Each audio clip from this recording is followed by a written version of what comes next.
This episode of the Red Bull Rant is by the fine patrons that support us through patreon.com/Red Bull Rant. You can support us for the low price of $1 a month, and you can get exclusive content, including a monthly wrap-up for the New York Red Bulls. We want to send a special shout-out to our patrons who support us at $5 a month. That is our producer-level reward. Thank you to Jeremiah Dempster, William Martin, Gwen Rachesco, Clayton John, Chris Adamek, and Maeve Dartinez. Now, on to the show. This is the Red Bull Rant podcast. If you aren't expecting adult language, why even bother listening?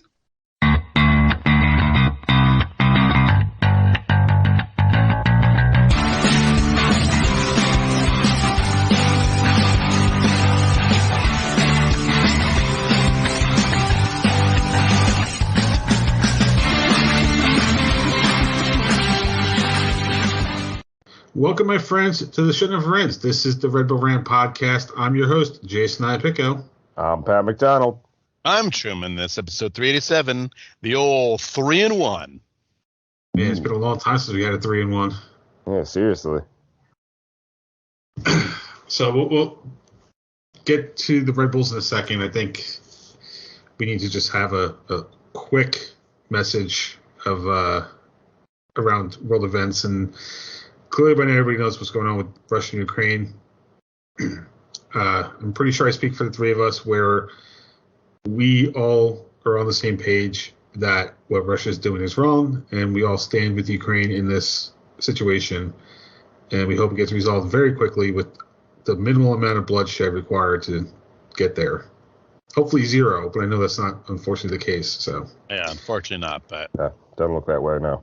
Yeah. But yeah, so the Red Bull Rant stands with Ukraine. Yeah. We're not going to get too much into the political aspects on the show, but we just wanted to put that message out there. All right, so on to the lighter stuff. Red Bulls opened up their season with not only a victory, but a road victory at that. 3-1 at San Jose. From what I've seen, San Jose is kind of already in meltdown mode because their head coach was yelling at fans or arguing with fans after that game.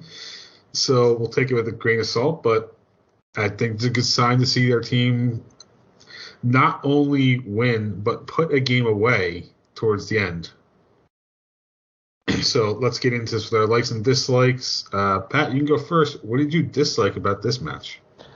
Oh, I mean, I think what I disliked mostly is that, San Jose looks like it to be such a dumpster fire right now that I'm not sure we learned anything about the Red Bulls. I'm really not sure.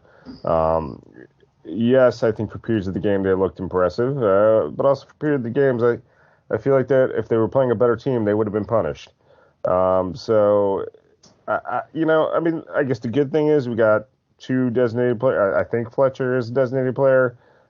Two reinforcements coming in sooner than later, and we will see what they do. And if this is a building block that truly shows that the team is taking a step forward, maybe the doom and gloom predictions won't come true. So, but that's ultimately my big dislike is 3-1 something to be expected, or is this just an aberration because the team they played is that bad? I guess my biggest dislike about the game is just that having a lead and taking your foot off the gas for quite a long time and giving San Jose so much control of that ball, which is you're just inviting trouble. I know you're putting more guys in defense and trying to protect the back half of the field, but that drives me crazy when you just totally just let up, because then you just give them control. You're just asking for chances to come your way. I'm not talking you have to press them, with a 1-goal lead all the way in front of their goalkeeper. But, I mean, good grief, at least try to keep them on their side of the field somewhat. And they just, for, what would you say, maybe like 10, 15 minutes they weren't? So that drives me nuts. At least our back line seemed to be okay. Right, you got Aaron Long coming back off of that long injury and seemed to be holding up pretty well. The Nealis brothers, I believe one of them had I can't remember who was that kind of led to the goal, but the Nealis brothers did generally okay together. And Morgan Lewis had some good attacking moments. Are these dislikes? Yeah, you're right. I don't know why I went to that. I disliked all this I hate that positivity. they played well. The Nealis brothers made fun of me in high school. I want them to fail. All right, I'll get back to that in a second. But anyway, I just like, and either Truman or I had to talk about this. It's gonna be me. It's the shitty San Jose feed that we got on ESPN Plus. I'm glad you brought it up. Yeah, and I mean, we always talk about wanting the ability to choose your own feed, and this was definitely one of those times I wish we had it. If I don't remember if it was like last year, the year before, or 3 years ago, when MSG lost a feed for a good like 20 minutes in the middle of a game because they did not send anybody out to like Colorado or something like that, and they were literally not talking about the game because they couldn't even do play-by-play. There was a 3 minutes there where the San Jose feed pulled an MSG and went dark, but at least we had play-by-play. And before that, the video feed was going in and out in terms of quality. Like it was shitty video, sharp video, shitty video, sharp video. And then from what I can hear from Truman was it was stuttering on his end. So ESPN Plus has been solid ever since they brought it in technology-wise, right? So I don't think it's on them. I think it's on San Jose for their shitty feed. My dislike is the fact that I still can't select which one I want, which I can do for the NHL. NHL has that this year with ESPN Plus. There's no reason MLS can't. So the really weird thing about the bad feed was that if it zoomed in on a close-up view of a player, crystal clear. Then it zoomed back out to like the regular, like the gameplay looked like shit. But the NBC Sports logo in the corner was crystal clear. So I'm looking, I'm like, all right, well, this is obviously not an ESPN thing. This is clearly the San Jose broadcast. Like there's something wrong. And then it goes down for like a couple minutes. Was so annoying. Thankfully, the second half seemed to recover. The second half was fine. But God, I don't want to watch blurry players.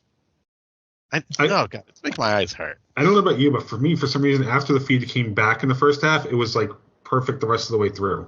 Yeah, for the most part, it was. But God, annoying. So it's clearly a issue on the NBC Sports San Francisco end or whatever the station, I guess Bay Area, but that their end clearly that's where the problem was. But it's just the pet peeve of mine that we still can't select which broadcast to watch. Right? It's pretty clear that they can get, especially Red Bulls. Right? There's certain games where the Red Bulls away feed is the one that's shown on ESPN Plus. So clearly they can always get that. So if you can get that and you can get San Jose, just give us the option. That's all I'm asking for. Mm-hmm. Give us an option. All right, like you would think Silicon Valley could put out a good stream, right? Of all the places. I mean that stadium is sort of in the middle of nowhere, so I mean it's in Silicon Valley, but there's nothing around it really. No, it's not like it's fucking North Dakota. No, but I mean, for technology purposes, it's roughly stranded. I mean, I'm not saying it doesn't have good connections, but clearly whatever connections were there weren't great. All right. On DSL. It's very possible, honestly. It wouldn't surprise me. All right. On to likes. I kind of started it, so I'll get back to it. The back line for the Red Bulls. It was opening game, and San Jose is apparently a dumpster fire, but for all of that, they still played relatively well, and I will take that. That was ultimately the calling card for any success the Red Bulls had last year was the defense. Gave up only, I think it was 33 goals last year, so if we can keep that kind of pace and pick up some games where we get 2 or 3 goals, then I think we would actually be in a good position. Not saying we're getting there because I need more than one game to be that optimistic, but based on one game, at least looks like the defense is still pretty solid, and that's a good thing. My like is, guys, 1 goal down, 9 to go, for Patrick Klimala. It's because I wore his jersey. He knew he had to represent. He had to score.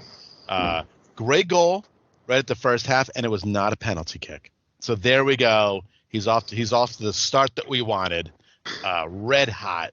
He's got plenty of time now to get 9 more goals, right? Plenty of time. He's got to find 9. He's clearly going to break BWP's record. I don't think there's any question about that. Oh, yeah. In one season. One season. My like is going to, I always like when the off-maligned players do something, and I'm going to give it to Tom Barlow for getting us the insurance goal late in the game to put this thing out of reach for San Jose. But I definitely think it was nervy there for a little bit after Omir's goal. It didn't necessarily look like the Red Bulls were going to put it away, but hey, Barlow got there, got the insurance goal, and we walked away out of San Jose with 3 points. So that's off to you, sir. Hats off to the assist. I think that was Cannon Clark with that great pass. Yeah. Mm-hmm. Which was the only good thing he did. But hey, listen, look what happens when you get the forwards the ball. Look what happens. Yeah. Good things do happen when you get these guys the ball on their foot in front of the net. Yeah. So, right. It's one game. It's the Earthquakes. It's not some big powerhouse team. It's not the Revs, but I'll take it. Any fucking 3 goals in a game. Honestly, guys, I was really getting ready to yet again. I was like, well, I'm going to say the same thing on this week's episode that I said for 6 weeks last week, that we saw the same game. It's this great defense, blah, blah, blah, shutout, 1 goal. Like, I was getting ready to just repeat the same jargon from last season. And maybe we will down the road, but it really was nice to see 3 goals in 1 game and not 3 goals in 3 games. Yep, and for me not to get 3 points, right? Yes. All right. So afterthoughts. First, I think it's kind of funny that our forwards are averaging more goals per game after 1 game this year than they did all last year. Yeah, he's right. We're averaging 2 goals a game by our forwards right now. So, the 1 goal the Red Bulls did give up, though. I want your opinions, because I don't think you guys really responded to me. Did you think there was a possible passive offsides that was missed on that goal? I don't think so. It's kind of ticky-tack there. I was more annoyed at the foul giving up the lead to it, really. That's the only thing that's annoying. Yeah, I mean, that is annoying. The only reason I thought it was a passive offsides that could have been called was, as much as I don't think he jumped for the ball as it went past him, he was still in the line sight or the eyesight of Cornell and could have, in theory, distracted him. And we've seen a lot less clear versions of that get called against us. So that was the only reason I was thinking that should have been offsides. But we won, so ultimately it doesn't really matter. Yeah. No. I mean, I guess if just to keep on afterthoughts for a sec, I mean, a few more mild criticisms. I mean, I think this game could have been 6-1. I mean, I think they were at times wasteful of opportunities. Mm-hmm. I mean, that is nitpicking. I'm 100%. I understand that. But I do think there were some moments where they were wasteful in front of the net. I think Kid Clark may be a little over-eager to prove something. Maybe would take the extra touch, tried to be a little too cute when he probably should just shoot or pass when he should pass. Yes. I think that's something you can work out. He's a young kid still a lot of promise. But, just little things like that I think certainly need to be ironed out. And I think I mentioned this I think I talked about this on Twitter, is that when the press works with these kids, it looks fantastic. And they're still super young, and they don't seem to ever run out of gas. It's great to see when it's functioning and they're creating turnovers. It looks great, and it seems like, wow, this is the strategy that can actually work for this team. So we're with the press forever, it seems. Forever press. So by the way, I just realized we didn't talk about the tweets. So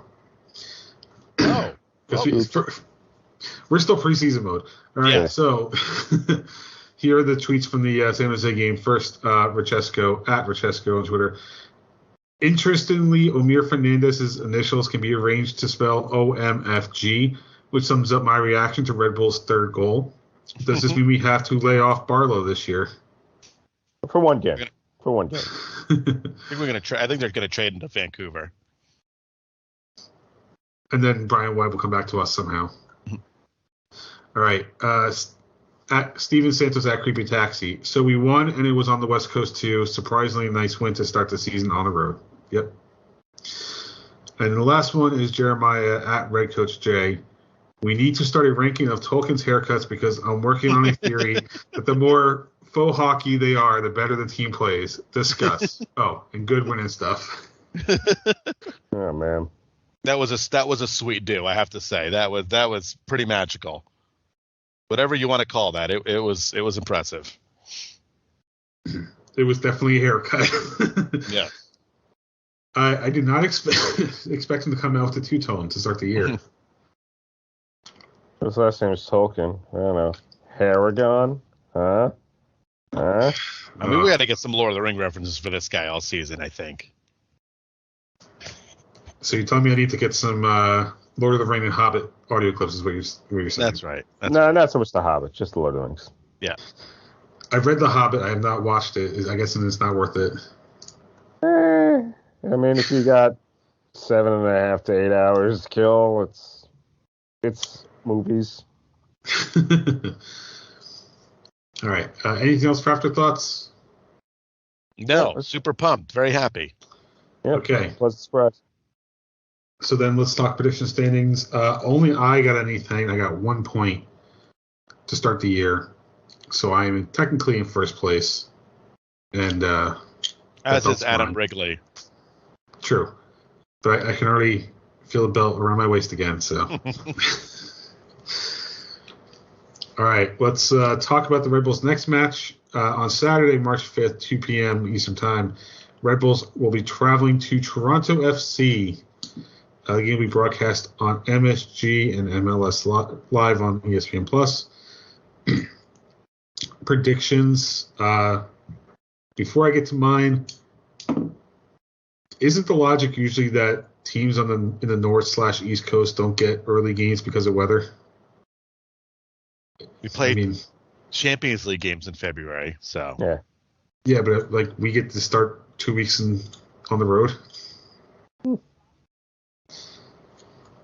Not necessarily. I don't think it's necessarily possible. Yeah, just a nitpick. Anyway, predictions. I don't even know how TFC did last week. Let's see. 1-1 draw. Okay. Not sure who they played. Doesn't really matter. I'm going to roll with it. I'm going to say 2-1 win. Good. Why not? Early in the year, I'll take the risks. See what happens. All right. So, Truman, what's your prediction? No, I have to go. Yeah. I think Toronto's going to suck this year, but I think it's still a tough place to play. God.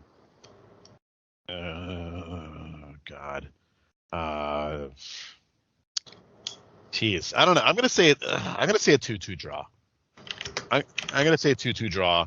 I think it's tough playing 2 on the road. Toronto's tough. It'll be chilly.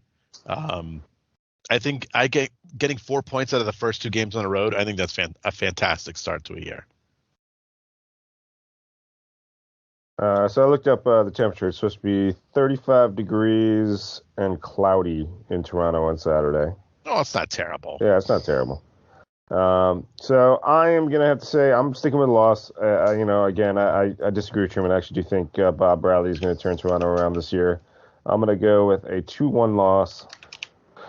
I think I'm not betting against Bob at home. And like I said, despite the moderately impressive victory this past weekend, I'm not sold yet that we have taken the next step. Yeah, I've if they don't win, I'm not going to be shocked, but crazier things have happened. Okay, with that, first off, any other stuff you guys want to talk about with TFC? No, that's it, I think. Okay, with that, it's time for the dumping ground. I'm the trash man. So, roster news, the Red Bulls have brought in Ashley Fletcher in on loan from Watford for 6 months with a buy option. Is this the last like Kevin Thuel move where he makes sure we don't get a full year out of a player? Because this is a trend I didn't like last year. Well, we have the option to buy, so if he sucks, we can just say peace out, buddy. Yeah. That's the best part about the option to buy. It's more the 6 months part for me. Well, if he's good, you buy him. If he's not, I mean, the fact that there's a buy option there, I'm fine with it. Yeah, I mean, if you look, really, the 6 months is probably technically like the end of his contract, right, with Watford, right? I mean, you're looking at going into July or whatever. August starts the new season, so that's technically what it is. If it was just a 6 month loan, I'd be a little more bummed. But like the option to buy, that's the best part. We can just, he's playing great, boom, he's ours. And from what I saw of the Red Bulls announcement, he at least looks like he can score. I think it was something like 42 goals and 110 appearances or something like that. So, I mean, compared to what our strikers have been last year, then that, if it continues, that's a good upgrade, I would think. Yeah, let's hope so. All right, next bit of news. Kevin Thuel is no longer with the Red Bulls. He officially left, I think it was last week, after, well, like Thursday or Friday after we recorded, and he went to Everton to become the head of football operations there. They're getting relegated. Yeah. And the Man City game didn't help. But, yeah, so... People are salty, but you know what? Doesn't everyone take that job? You take the job to go be in the EPL, you know? People were getting salty, like, why? I don't blame him for taking the job. Yeah. I'm more salty that he sucked. That's what I was going to say. He wasn't great. I'm definitely on the side of good riddance, buddy. Go sink Everton even further. He wasn't great. That's the thing. So it's whatever. Losing him is. I mean, we go back to Dennis Hamlet. Like, okay, we suck. He wasn't that great either. So unless they get somebody better, it's not really a downgrade or an upgrade. My biggest thing is Everton fans like, well, fuck. I mean, we're already facing problems here. Don't need him making it worse. All right. So the last thing we have, at least for right now, for Dumb Ground, and this is more a sporting than political thing to a degree. Russia has officially been suspended, I think is the right way to phrase it, from FIFA and UEFA competitions. So what that means is Russia is out of UEFA qualifying for the World Cup. Their club teams are no longer allowed to play in Champions League or Europa League or Conference League or whatever fourth tier European tournament there is. People were calling for it almost immediately, and I think this is a relatively quick decision for an organization like FIFA, especially one that is still holding a World Cup in Qatar in December. That's a whole. Isn't that a whole nother thing? I mean, good God. It is. So what do you? I guess we'll start with Truman. What do you think about the move by FIFA and UEFA to suspend their membership? Well, I mean, it has to happen. I mean, the IIHL, International, the Hockey Federation, whatever IIHF. Yeah, they took out. They pulled Russia from any international tournaments, the World Juniors. It's unfortunate for the citizens of the country who have nothing to do with it, and probably 90% of the players, 95% of these players and athletes who want nothing to do with this war. Maybe there's a tiny percentage that are into it. I don't know. It sucks, but these are the consequences. These are the unfortunate consequences that takes place. It just does, and we can't have money getting sent to these teams that go right back into Russia's government, because that's exactly where all that money is going to go. As we all know, all that money somehow funnels its way back in. So it really sucks for the players, I think, and for fans of these teams. But these are the consequences of invading a country. The end. That's it. Yeah, I mean, I gotta admit, I was not necessarily looking for this for many of the reasons what Truman just said. I mean, the Russian people are not waging this war. It is Vladimir Putin who is waging this war. I mean, and I think, I'm a history nerd, but, if you look back at the history of the Russian armed forces, they're actually not really a warlike people. Whenever they go on the offensive, they usually fail because their hearts are not into it, and they're being held up very much so in Ukraine right now. I mean, it just goes to show you, it's when they're attacked is when they get angry. So, I mean, that just goes to the point of the Russian people. I'm not really convinced they want this Ukraine war, despite what some polls said. But come on, haven't we learned by now? Polls generally are bullshit anyway. Nothing, yeah. But when everybody in your respective organizations, whether it be FIFA, UEFA, whoever, is saying we are not under any circumstances, not even on a neutral ground, which I would have been okay with if they just moved all their games to neutral ground, we'll play Russia. Their hands are tied. They got to do it. I mean, they got to knock them out, because you definitely could not have had Poland taking a forfeit and then Czech Republic and Sweden taking a forfeit, and then Russia just cruises right into the World Cup. You can't have that.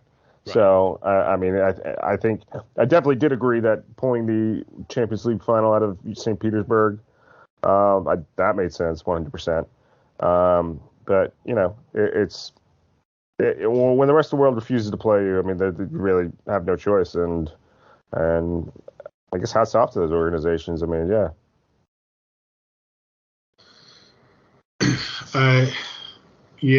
For me, it's hard. I can see both sides of the fence. I probably lean more towards the side of remove them, because the political pressure would be what you need to get them to stop acting like dicks in a situation like this. It sucks. Like, all of these sanctions and everything that happens on the political scale, like that Russia getting cut off from the SWIFT financial transaction mechanism, generally it's going to hurt the working class, the poor. It's not really going to affect the people with money, right? And the FIFA decision is really affecting those people, right? The players that had nothing to do with the war, the fans that just want to see their team do well, like, they had nothing to do with the war. But these sports and political related actions are needed to try to get this to ramp down in a fashion where less blood is shed. So, I mean, if doing this kind of stuff saves other countries from sending in troops and causing a bigger war, then you know what? Let's do it. Let's do what we have to do to stop this as peacefully as possible. That's where I'm at with it. It sucks, but just right. Where we're at. Yep. I think I think in many ways it's less about, I mean, yes, the average Russian citizen is suffering now. I mean, I was actually just reading an article about it on the Wall Street Journal before hopping on the show. I think ultimately what it is to get those Russian people out to the streets and topple Putin's government. I mean, I think with the actions Putin has taken the last day or two, he's going to burn down Ukraine if he can, no matter what sanctions are thrown his way. Yeah. So that's really all you can hope for, is a kind of an uprising because of all the pressure. All right, let's get back to better topics. Yeah. All right. So is that it with dumping grounds? Are we good? No, of course not. Okay. I got stuff to say. Come on. I don't know if you guys are paying attention. Probably not. But I do have to bring up Liverpool winning the League Cup, the Carabao Cup, the Carabao Cup, whatever you want to call it. Just changes names every single year. The reason I want to bring it up is not just because Liverpool won, which was fantastic, of course. Did you guys see how that game finished? No, I know it was I crazy didn't watch shootout, it. right? So, scoreless draw, right? About to go in the penalties. Chelsea they sub in their other goalie because he's better at penalty kicks, makes a lot of saves on penalty kick shootouts, okay? Both teams scored the first 10 penalties in a row. Damn. Each team went 10 for 10. They then went to the goalies. The Liverpool's backup goalie scores. And then that goalie that Chelsea brought in shot it right over the net, right over the goal. Oof. I think it hit one of Roy Miller's free kicks. I think it intercepted it. And he skied it. So that was the game decider. I think it was 11-10. Liverpool won on penalty kicks. I've never seen anything like it. I've never seen 20 straight shots made. It was bonkers. A couple were kind of close to maybe being saved, but it was a sight to see. So that's, again, I do like to brag about Liverpool winning, but it was really more about, it was one of the craziest shootouts you will ever see by far. Oh, and they won the FA Cup today too, guys, by the way. So I'm going to laugh if Everton win the FA Cup. Not the whole thing, but if they win the next round and somehow advances and just keep getting relegated. Because, yeah. All right. Anything else for dumping grounds? Nah. Nope. Okay. That means it's time for Pat's betting corner. Oh, really? You son of a bitch. Womp, womp, womp. Fucking embarrassing! As long as that works, who cares? That's all we need. I don't have a parlay. I'm just gonna go with Sporting Kansas City beating Houston at home. Let's go with that one. Just throw some money on it. That's one thing I've learned about betting. Betting on single games is usually better than betting parlays. All right. So that takes us to our last segment, Truman's Terrible Team of the Week. That's terrible. Oh, thank God we got Chuck in there. At least he showed up. So, honorary mention to NYCFC losing a quotation marks home game to the Galaxy in stoppage time. I made a funny joke about that, and some people didn't get the joke because they're morons. But I did make a joke that there was a painful home loss for the NYCFC. Anyway, that's fun. The real terrible team is FC Cincinnati got absolutely fucking annihilated by Austin 5-0. That is a humiliating loss. I mean, how do you what's that flight back home like? That's bad. Second year team who really don't have their shit together yet, and you got fucking trounced by them. They're early front runners for the wooden spoon. I think they've won it 3 years in a row now, I think. Something like that. Yeah, they might become legendary in that status, the way they're playing. Yeah, I bet Cincinnati fans were after the Bengals lost, well, at least we have FC Cincinnati season. Then they just immediately started crying. And they're like, oh, wait, don't worry, guys. We have baseball. Postponed. That's right. That league is full of owners and players who are complete idiots. Yeah. Complete out-of-touch morons who have no clue about anything. Stay tuned for the baseball rant right after this show. Directly following the Red Bull Rant, baseball rant. So apparently the wooden spoon was not officially awarded in the 2020 season because the IFC board felt it was inappropriate to offer distinction due to the COVID shortening of the season. Yeah. But since they would have been the effective recipient. Yeah. So at least 2 in a row. I can't see. Wikipedia's not saying who won it in 2019. So keepers. Go to the gorgeous stadium. Put shit in it. They do have the nice stadium, so at least there is that. So at least they get the U.S. men's team games. Yep. I think the real reason Austin won was because Felipe's on that team now. I think that's why. Yeah, is that where he's at now? Felipe. Yep.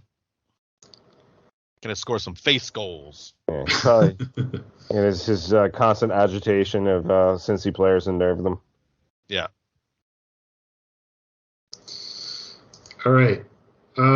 Anything else before we wrap up for the week? No. I got nothing. Okay, you can visit us at patreon.com/Red Bull Rant. $1 a month is all you need for exclusive content such as monthly wrap-up, live post-game, anything we decide to do. redbullrant@gmail.com if you want to email us. 973-348-5329 is the phone number. Facebook.com/Red Bull Rant. On Twitter at Red Bull Rant for the show. At Dr. Stu for myself. At the Truman for Truman.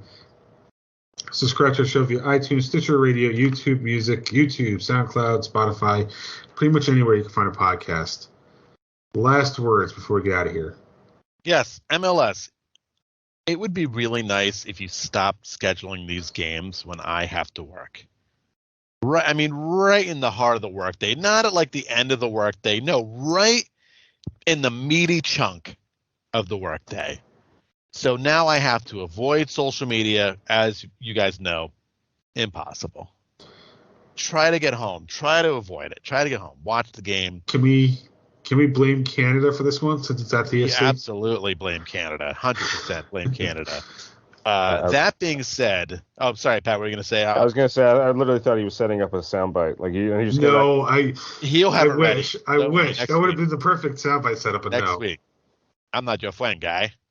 But that being said, I guess prove Jay right, I guess, and not me. But fuck it, right? Canada stinks. Get out there, win. So yeah. Sorry, real quick. Because it just reminded me when you mentioned scheduling, the home opener got moved from 3 p.m. to 7 p.m. So they are going to move the game from a time of the day where it's going to be probably more comfortable to closer to freezing. I know March is kind of weird. You can get it either way, but still. I love how that's MLS's idea. Like, oh, we're going to be perfectly fine middle of the day, and then all of a sudden, no, we're going to put you at night on a. Yeah, what's up, Truman? St. Patrick's Day parades that day. Oh, that's okay. That makes sense. Yeah. I wasn't thinking about it. Yeah, I'll do it. That's why. Yep. Blame Ireland. Blame Ireland. Which just means that the Red Bull fans Shut will your be. fucking face. I was gonna say, it just means the Red Bull fans will be more hopped up on alcohol before the game than usual. Right. That's right. We're so bloody drunk. Sorry, Pat. So I cut you off. What were you gonna finish with? I was just gonna say I gave up alcohol for Lent, so Red Bulls, please don't put an embarrassing performance in this Saturday. Please don't. All right. So for Pat, Truman, and myself, this has been episode 387 of the Red Bull Rant. Thank you guys for tuning in, and as always, go Red Bulls. Goodbye, everybody. Goodbye. Lights. This episode of the Red Bull Rant is by the fine patrons that support us through patreon.com/Red Bull Rant. You can support us for the low price of $1 a month, and you can get exclusive content, including a monthly wrap-up for the New York Red Bulls. We want to send a special shout-out to our patrons who support us at $5 a month. That is our producer-level reward. Thank you to Jeremiah Dempster, William Martin, Gwen Rachesco, Clayton John, Chris Adamek, and Maeve Dartinez. Now, on to the show.